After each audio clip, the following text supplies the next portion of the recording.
Hey folks, welcome. Here we discuss real stories by real people. Today we have the story of a man who finds out his wife has been talking to a guy on Snapchat for 25 days straight.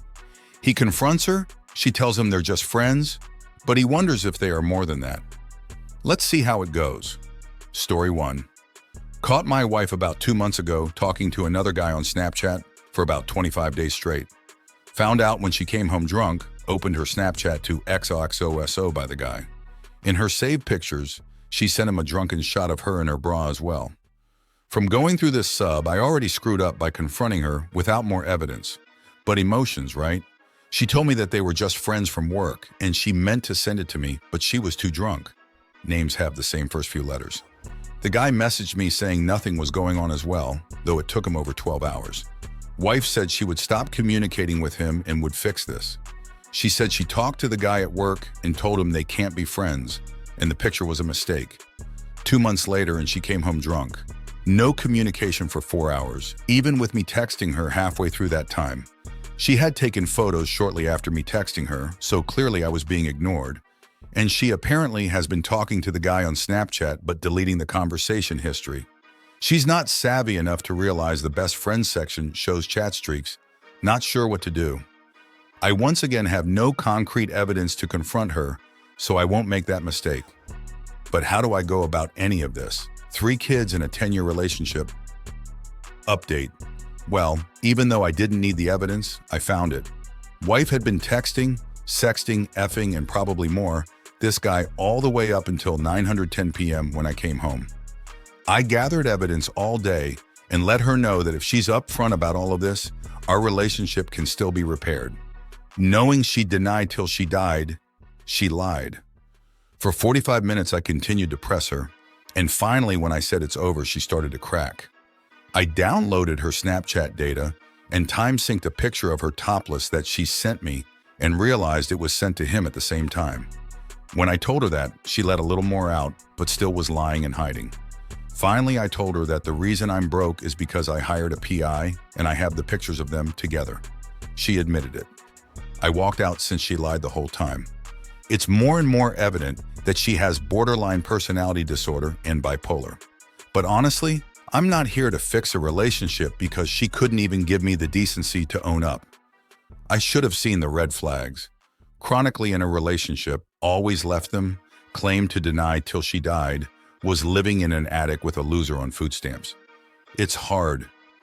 I pulled her out of the mess her life was in, car, house, almost her degree, and she dragged me down with her. But I'm not going to be the victim. My kids need me, and I'm goddamn ready to show them how to overcome the bullshit that life throws at you and not let others control your feelings. Their mother was abandoned as a baby, had 2 parents with a dysfunctional relationship who cheated and fought. Every sibling had a different father. I truly do feel bad for her. But it's over. Advice or encouragement is welcomed, and thanks for this whole thread for the help. Y'all were right. I was blinded. Good for you, OP. You did the right thing. Everyone has their own breaking point, and there is nothing wrong with you saying, that's it at that point. She knew what she was doing, and she continued to do it. You tried to get her to see that you were willing to try. She chose herself one more time by trying to minimize the damage and lying to you. The best you can do now is show your children that you don't have to put up with this and be a great parent for them. They will see how you survived and draw from your strength. Good luck with everything else. Story 2.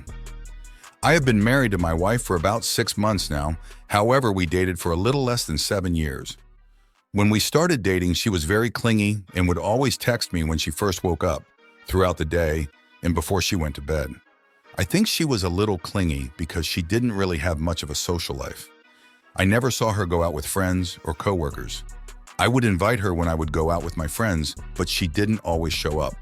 When we first moved in together, we would talk about our days after work among many other things. She would also request a kiss the second I got home, which I thought was cute and fun. She has done this every day for the past 2 years, however. Over the past few months, she has seemed extremely distant and not acting like herself. Now when I come home, she doesn't even greet me, let alone request a kiss. She doesn't want to talk about work or anything else.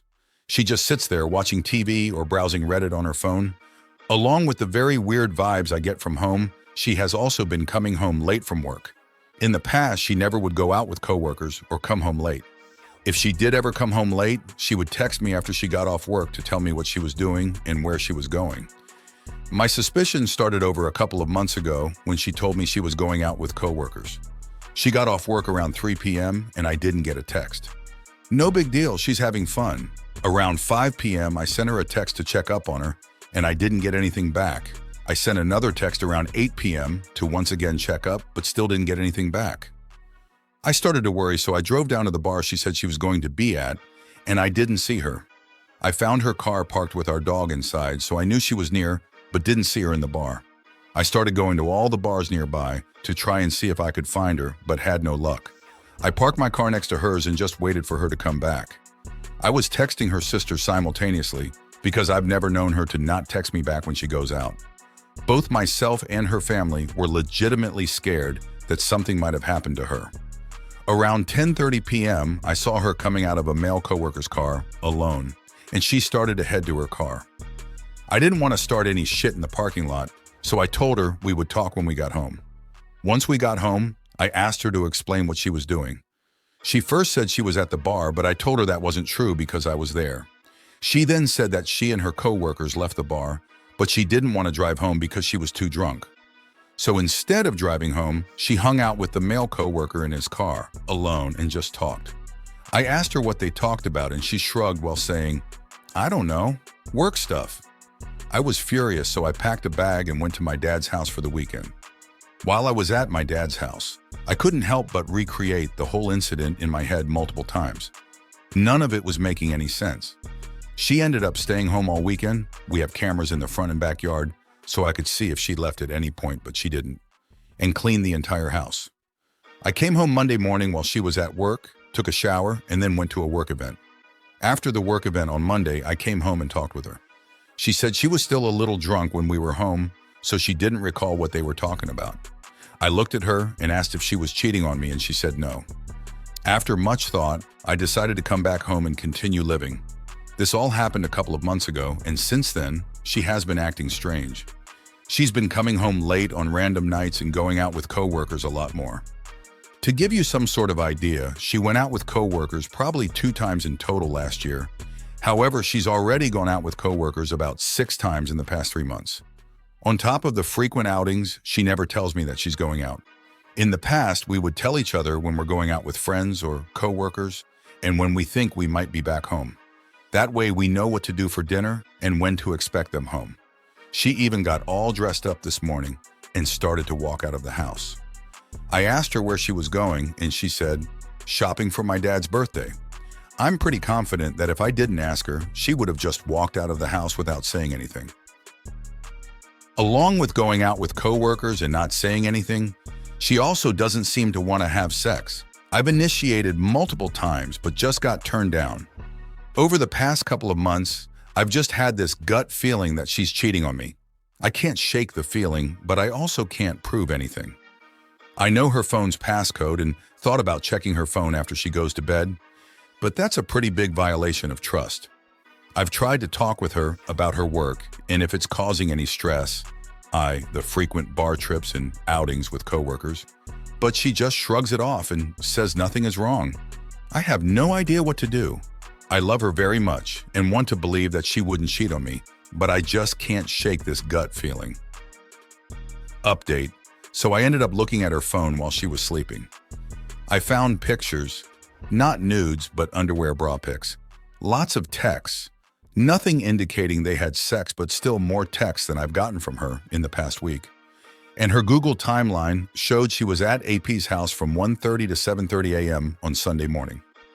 We talked yesterday, and it started off as a normal conversation.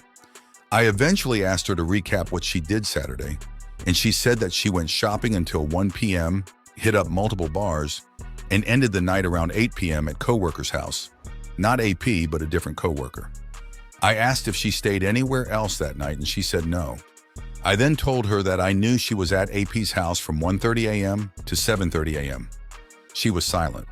When I asked why she lied to me, she just said, "Well, now you know, so does it matter?" She's adamant that she didn't have sex with this guy, but also admitted to sending him the pictures. which included the picture of the Post-it note that said, "You are so handsome, I want to give you kisses all over." She said she never kissed him, but he kissed her.